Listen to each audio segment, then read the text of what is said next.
Polémica de hoy.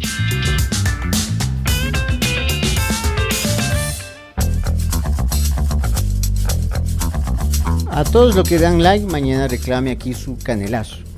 Sí. ¡Viva Quito! Pregunten ahí por el señor, el ingeniero Corral.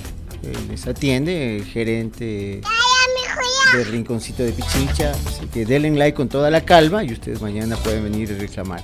Si están fuera de Quito, igual celebren a Quito, como nos dice por aquí Rebeca Jiménez. Oscar Urbano, que entiendo que está fuera del país, de la Noble Academia. Raúl Ricaute también nos dice que va a estar por acá. Eduardo nos dice que en estado de excepción y con apagones, pero así viva Quito. Que viva Quito, Eduardo. Luis Alfonso Novillo Andrade, que viva Quito y el Quito.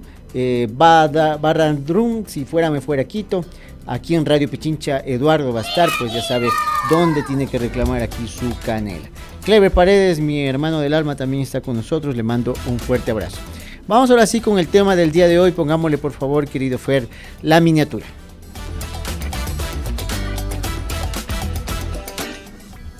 Estamos viendo las imágenes ya de la miniatura de Radio Pichincha que hemos creado para el tema del día de hoy. Andrea Arrobo. Temo por mi vida y la de mi familia. El cartero en Ecuador llama más de una vez. Y en este caso también al presidente Noboa le ha llegado una carta que sinceramente debe haberlo paralizado. Abre el sobre, llega finalmente a la parte inicial y le dice: señor presidente, temo por mi vida. El presidente levanta la cara de la carta y le esconde. Dios sabe dónde. Vamos con el tema del día de hoy. Temo por mi vida y de mi familia. Como pocas veces en la política ecuatoriana, una carta de puño y letra de una persona ha removido la política y también los sentimientos de las personas.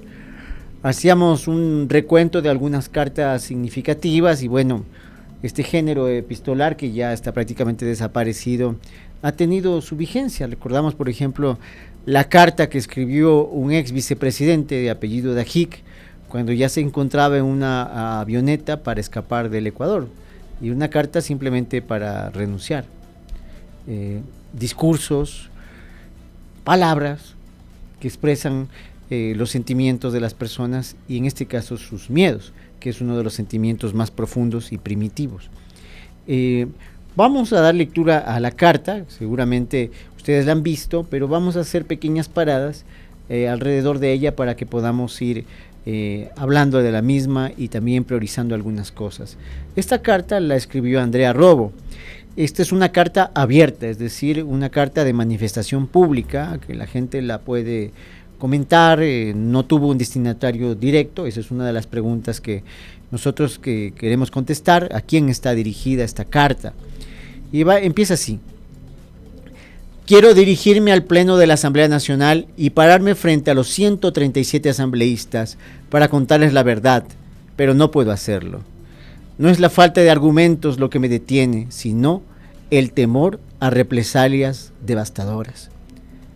Si le enseño al país los chats entre el presidente de la República y yo, en los que informo de la crisis energética, si les pruebo, como insistí en hacerlo público, para que la ciudadanía esté preparada y poder controlar los racionamientos, si la ciudadanía se da cuenta de que me prohibieron hablar y hasta me cancelaron la rueda de prensa que preparé, entonces mi vida y la de mi familia habrá acabado. Jamás oculté información, de hecho la entregué toda. Pero una crisis hídrica no era rentable para la consulta popular de abril de este año y me callaron. Por eso guardé todas las pruebas para defenderme judicialmente. Pero desenmascarar las mentiras, el acoso y la persecución política de la que soy víctima, para los que se hace uso de canales oficiales, como el video publicado por el secretario de Integridad, significaría para mi hijo pequeño y para mí mucho más de lo que ustedes puedan imaginar. Exponer públicamente la verdad significaría mi inmediata detención por parte de la policía, que hoy no responde a la ley. Defenderme con pruebas en asamblea significaría que la Fiscalía, que mantiene una estrecha e inseparable relación con el Poder Ejecutivo, como venganza, me acuse sin pruebas, y si bien a eso le temo, Sé que al final saldré libre y con la frente en alto, pero solo luego de haber dejado sin madre, quién sabe por cuántos años, a un niño. Estamos leyendo la carta de Andrea Robo. Ya drones han sobrevolado mi casa. Ya patrulleros han acosado a mi familia y a mí. Ya uniformados han intentado entrar a la casa de mi abuela. Ya han usado todos los métodos para destrozarme y evitar que le enseñe al país mi verdad. Y lo lograron. Pudiendo humillar públicamente al régimen, decido no hacerlo en el marco de un juicio político. Es de conocimiento público que enfrento una investigación por paralización de servicio público, mientras que quienes han pasado por el Ministerio de Energía después de mí, sin resolver la grave crisis que vivimos, porque es evidentemente estructural, no enfrentan proceso alguno. Este doble estándar no solo es injusto, sino que confirma que la denuncia presentada en mi contra en la Fiscalía tuvo por objeto desviar la atención de la ciudadanía en un contexto político, en donde necesitaban un chivo expiatorio. Hasta el día de hoy, diversos funcionarios reconocen en medios de comunicación y ruedas de prensa que la situación obedece a factores que están por fuera del control humano. Inclusive, la máxima autoridad ha reconocido que no le presta atención en las recomendaciones técnicas. Aunque no puedo revelar detalles de las versiones rendidas por funcionarios actuales en la investigación, debido a su carácter de reserva, puedo afirmar que exponen el verdadero origen de esta acusación, quien elaboró la lista de vinculados y las reales motivaciones detrás. Pero también confirman el trabajo y el esfuerzo técnico y responsable que se hizo desde el día que asumí el ministerio. Desde el 16 de abril, fecha en que inició la investigación, hemos aportado con más de 80% de la documentación del expediente ante los pedidos de información, documentos técnicos y diligencias que comprueban la inexistencia de un delito. En contraste, el denunciante no ha presentado en fiscalía ni ha encontrado evidencias que sustente aquello de lo que se me acusa. Han transcurrido 8 meses y el caso se encuentra atrapado en un limbo que solo sirve para desgastar mi salud física, emocional y financiera. Esta persecución también ha tenido consecuencias devastadoras en mi vida profesional. Es difícil encontrar trabajo en un sector donde enfrentarse al gobierno genera temor. Sin embargo, mi conocimiento del sector energético me permitió advertir los desafíos que enfrentamos desde el primer momento. Un déficit energético de al menos 1.600 megabytes, una falta de inversión acumulada de 10.000 millones y un crecimiento de la demanda de 500 megabytes anuales. Como ministra, desde el 24 de noviembre, me dediqué a destrabar procesos para evitar apagones en el segundo trimestre, periodo en el que todos los históricos y las predicciones climatológicas anticipan una sequía.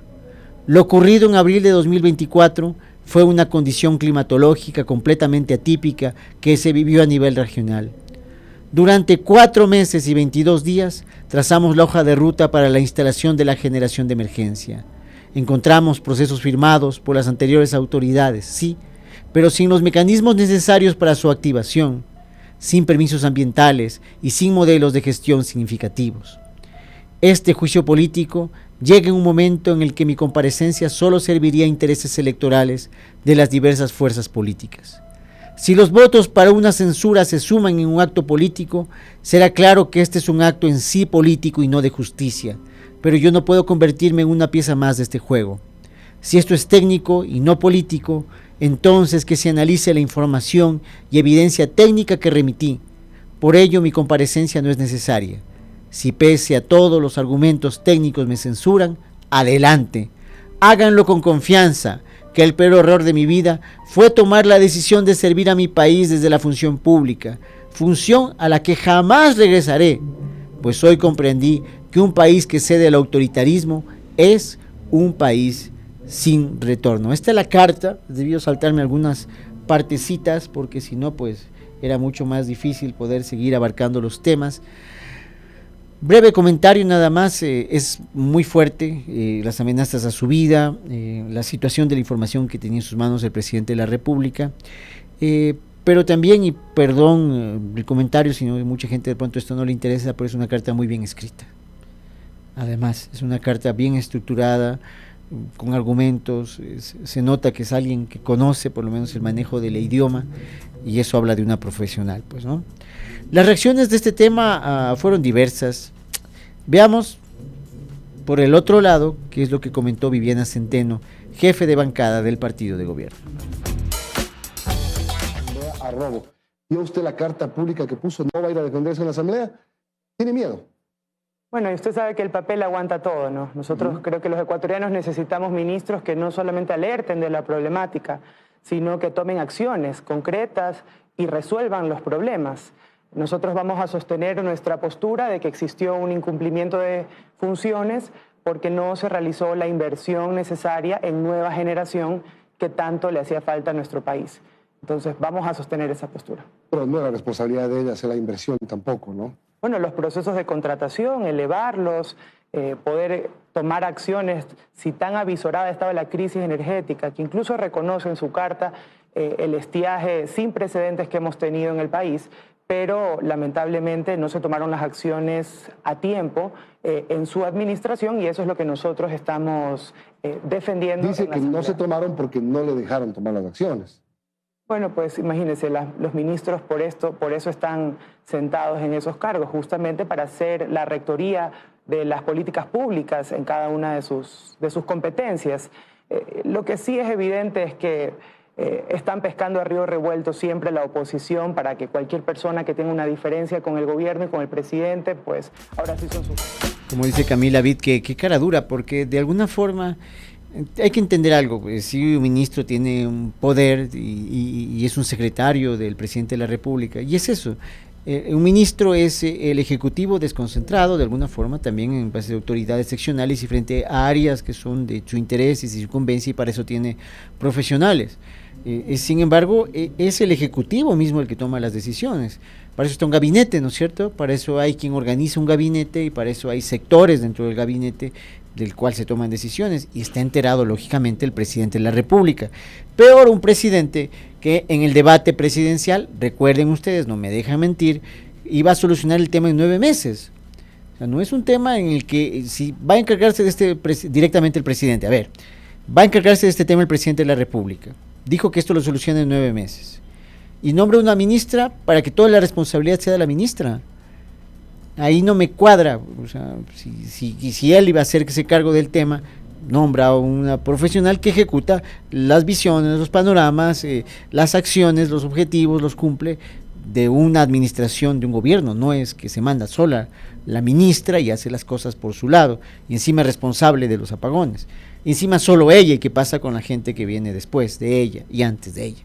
Bueno, vamos a escuchar a otra de las reacciones. La presidenta de la Asamblea, Viviana Veloz, aseguró que los miedos de la exministra Robo sí están justificados.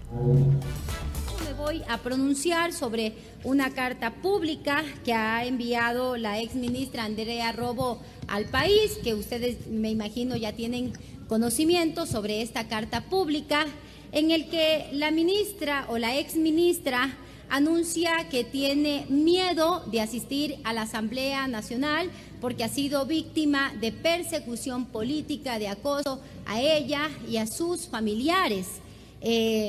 Sobre esto, creo que los miedos son legítimos y más aún cuando entendemos y comprendemos, porque hemos también atravesado por esos procesos de hostigamiento, de persecución para querer silenciar las voces.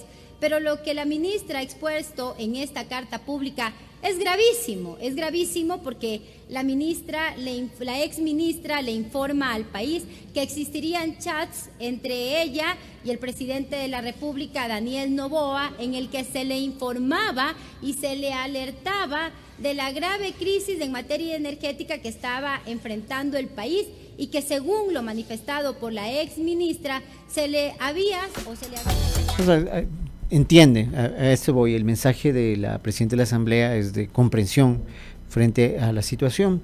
Luego hablemos del juicio político, que un poco es la razón que ameritó pues estas cartas, no es que es un poco de esto, ameritó la reacción de esta carta. La presidenta de la Asamblea decidió suspender el trámite del juicio, que se ventile el juicio, hasta dotar de garantías mínimas básicas a la exministra Robo para escucharla. Aquí hay una insistencia en querer contar con su testimonio. Mucha gente está de acuerdo con esta postura, porque definitivamente nos permitiría ahondar en más esta situación. En todo caso, nada más para certificar, para registrar dentro de la parte legislativa, escuchemos lo que dijo la presidenta de la Asamblea, Viviana Veloz. Sobre este tema, porque han sido varias las voces, sobre todo en el conjunto de la Asamblea, que es donde se está tramitando el tema, que opinan sobre el asunto. Entonces, bueno, si no está listo ese video, pasemos nomás, veamos el siguiente, Fer, tranquilo, porque hay una aproximación bastante interesante del tema que la realizó la asambleísta Gisela Garzón, Fer, para poderlas escuchar mejor a ella, porque ella dice directamente que el Estado está persiguiendo a los ciudadanos. Veamos si tienes el de Veloz primero, no habría problema. Ponle. Procedo a suspender este punto hasta que pueda comparecer la ex ministra Andrea Robo y pueda esclarecer lo manifestado por ella dentro de la carta pública enviada a distintos medios de comunicación y publicada en sus redes sociales. Se toma hace una certificación, pero sobre esto más bien hay una lectura, ese es el término que no encontraba, muy adecuada, que la realiza la asambleísta Gisela Garzón. ¿Por qué digo que es muy adecuada? Porque va hacia los efectos de la carta, hacia la persona que está escribiendo la carta, y sale del ámbito del juicio y hace una lectura ampliada, que sería en este caso uno de los aciertos que hace Gisela Garzón a analizar el tema. Por lo menos esa es mi lectura, yo se las ofrezco y ustedes vean qué piensan. Escuchemos a Gisela Garzón. Incluso se podía pensar en una declaratoria de reserva, si es que hubiera sido el caso. Y me parece que en una parte de la carta, en la parte final, la exministra señala que ella ha enviado sus descargos y que pedía que se den lectura como ejercicio de su derecho a la defensa. Entiendo que en cumplimiento del procedimiento parlamentario se pretenden dar mínimas garantías para que esta asamblea pueda recibir a la exfuncionaria, pero a veces ni siquiera los mismos legisladores tenemos las garantías del caso. Cuando, por ejemplo, estaba la presencia de la ministra Palencia, por poner un ejemplo, la escolta legislativa tenía que cumplir con su jefa inmediata. Son de las cosas que, digamos, particularmente preocupan, porque parece que no se entiende la gravedad de lo que ha dicho la exministra.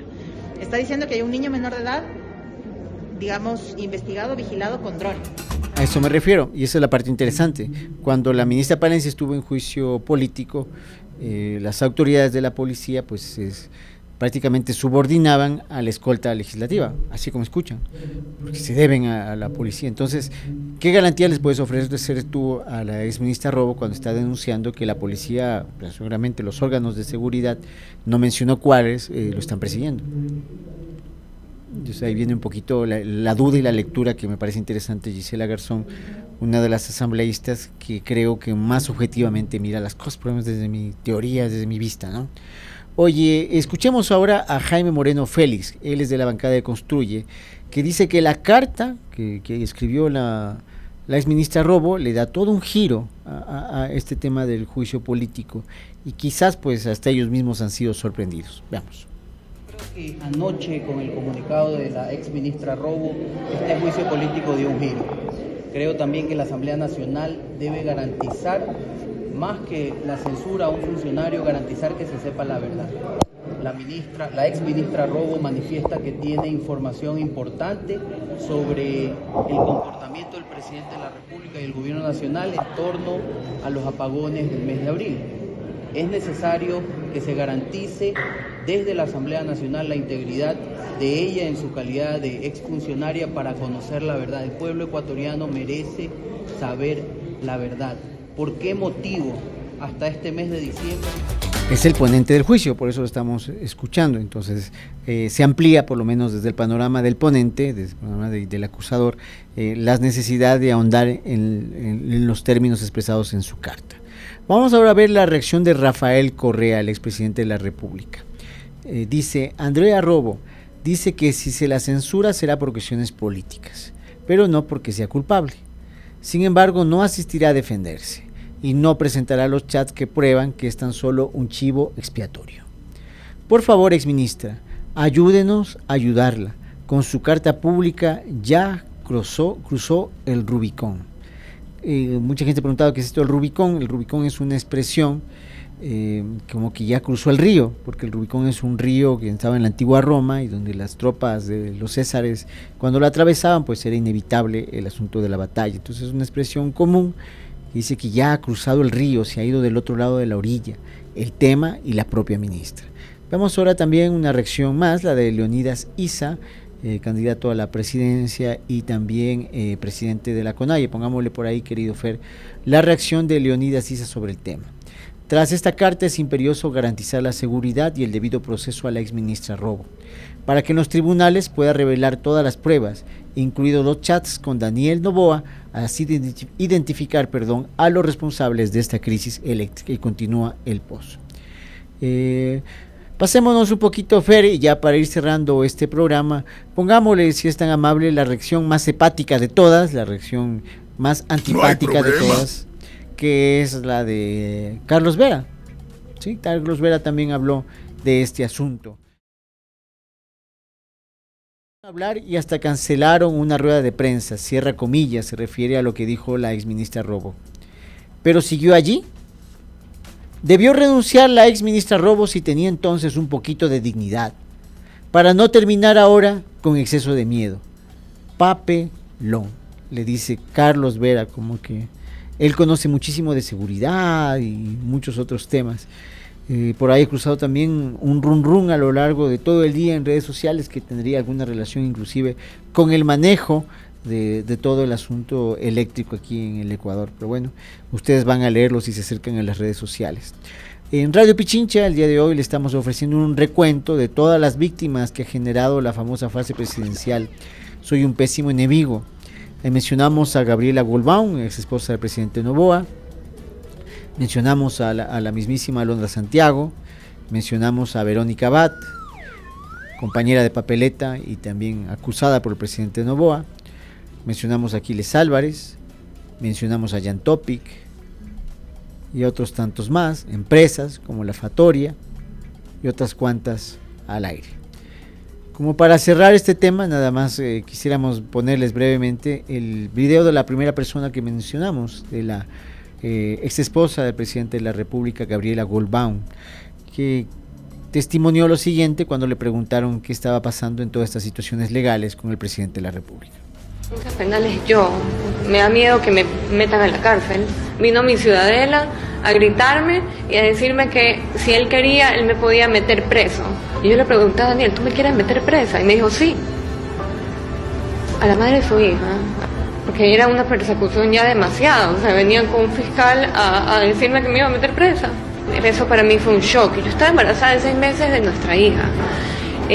Para mí fue bien feo y yo tuve un shock muy largo y después di a luz y este infierno no paró, este infierno continuó.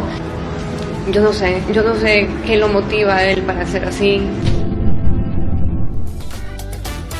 Pues sí, a veces en estas cosas, estos primeros testimonios se llevan todo el estatus de la verdad y podemos decir ahora lo sabíamos, nos lo habían advertido, conocíamos de esta personalidad, ahí estaban los testimonios, pero finalmente en el tema electoral fue otro el cantar. Gracias por estar con nosotros, ya saben que este es su espacio Bajo el Ocaso. Que viva Quito, lo más grande de que nunca. Los esperamos mañana aquí en Bajo el Ocaso. Qué ganas de verlos, vengan todos. ¿Qué? No hay fiestas de Quito. ¿Qué me dice Noel, Fer? Que no hay Bajo el Ocaso. Habla serio, pues habla serio. Bueno, no importa. Si no hay Bajo el Ocaso, hay fiestas de Quito. Y cuando hay fiestas de Quito, ahí está el Chimi y el Chano. Los esperamos aquí. Y el Chimico y el Chimilingo también. Y el abuelo también. Y el Fer también. Y toda la gente toda. ¡Nos vemos mañana!